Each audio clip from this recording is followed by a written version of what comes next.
কাজটা নামান। গালাগালি দিয়েছেন, সরি বলবেন। কাজটা নামান, সরি বলুন, আর কিচ্ছু বলছি না, সরি বলুন। একটু সরে যাও, আমি ওনার সাথে কথা বলছি ভাই, আমাকে কথাটা বলতে দিন। কথা বলতে এতক্ষণ বাইরে দাঁড়িয়ে আপনি বাইকের অ্যাক্সিডেন্ট করিয়ে দিতেন।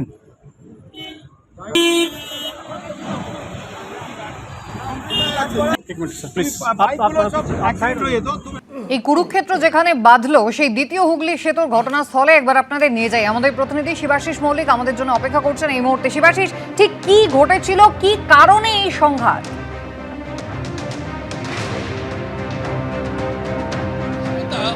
আমি যেখানে দাঁড়িয়ে রয়েছি দ্বিতীয় হুগলি সেতু, আমি টোল প্লাজার কাছাকাছি দাঁড়িয়ে রয়েছি।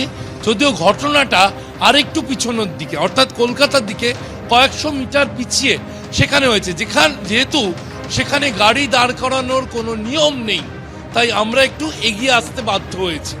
কিন্তু ক্যামেরায় মদন যে ছবি তুলে ধরছেন তুমি দেখতে পাচ্ছ, সেখানে কিন্তু আমরা দেখতে পাচ্ছি যে গাড়ি চলছে। গতকাল রাতে এখানেই কিন্তু গাড়ি চলাচল বন্ধ করে বাবুল সুপ্রিয় এবং অভিজিৎ গঙ্গোপাধ্যায় তাদের বাকবিতণ্ডা চলে। রাত 9টার একটু পরে এই ঘটনা ঘটে এবং দুজনেরই বক্তব্য অনুযায়ী অভিজিৎ গঙ্গোপাধ্যায় তিনি আসছিলেন সাইরেন বাজিয়ে, এবং সেই সময় বাবুল সুপ্রিয় তিনি গাড়ি আটকে দাঁড়ান এবং দুজনের মধ্যে বাকবিতণ্ডা চলে। দুজনেরই অভিযোগ বাবুল সুপ্রিয় এবং অভিজিৎ গঙ্গোপাধ্যায় একে অপরকে গালিগালাজ করার, এবং অভিজিৎ গঙ্গোপাধ্যায় তাঁর বক্তব্য অনুযায়ী তাকে হঠাৎই তার গাড়ি আটকে সেখানে দাঁড়ান রাজ্যের তথ্য প্রযুক্তি মন্ত্রী বাবুল সুপ্রিয়, এবং তিনি সেখানে দাঁড়িয়ে কেন তিনি হর্ন বাজিয়েছেন, সাইরেন বাজিয়েছেন, তাই তাকে গালিগালাজ করেন।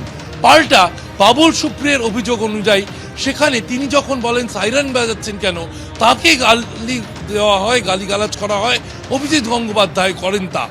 এবার অভিজিৎ গঙ্গোপাধ্যায় এবং বাবুল সুপ্রিয় দীর্ঘক্ষণ যা ছবি দেখা যায় তাতে এই রাস্তা, এই ফ্ল্যাঙ্ক কার্যত বন্ধ করে সেখানে বাবুল সুপ্রিয় দাঁড়িয়ে থাকেন অভিজিৎ গঙ্গোপাধ্যায়ের গাড়ি আটকে, এবং সমস্যা এই পর্যন্ত যায় যে বাবুল সুপ্রিয় নেমে অভিজিৎ গঙ্গোপাধ্যায়ের সাথে কথা বলতে যান। তার ওয়াই ক্যাটাগরির যে নিরাপত্তা বলয় সেখানে সিআইএসএফ তাকে নামতে বারণ করেছেন বলে অভিজিৎ গঙ্গোপাধ্যায় নামেননি বলে তিনি দাবি করেছেন। কিন্তু বাবুল সুপ্রিয় জানান যে তিনি সরিটুকু বলেননি, সেই জন্যই বাবুল সুপ্রিয় বারবার সরি চেয়ে এগিয়ে যাচ্ছিলেন। সমস্যার সমাধান করতে প্রায় 30 মিনিট সময় চলে যায় এবং কলকাতা পুলিশের একাধিক আধিকারিককে ছুটে আসতে হয় দ্বিতীয় হুগলি সেতুতে যান চলাচল শুরু করতে, এবং তারা অনুরোধ করে বাবুল সুপ্রিয়কে, রাজ্যের তথ্য প্রযুক্তি মন্ত্রী বাবুল সুপ্রিয়কে এগিয়ে দেন, এবং তার কিছুক্ষণ পরে অভিজিৎ গঙ্গোপাধ্যায়কে, তমলুকের বিজেপি সাংসদ অভিজিৎ গঙ্গোপাধ্যায়কে তাকেও চলে যেতে বলেন।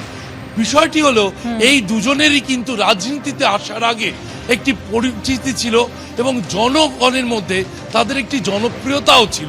বাবুল সুপ্রিয় তিনি একজন রিনাউন্ড সিঙ্গার ছিলেন। একদম, একেবারে রাজনীতি ছাড়াও এদের নিজস্ব ব্যক্তিগত একটা পরিচিতির জায়গা রয়েছে। একেবারে শিবাশিস, ধন্যবাদ।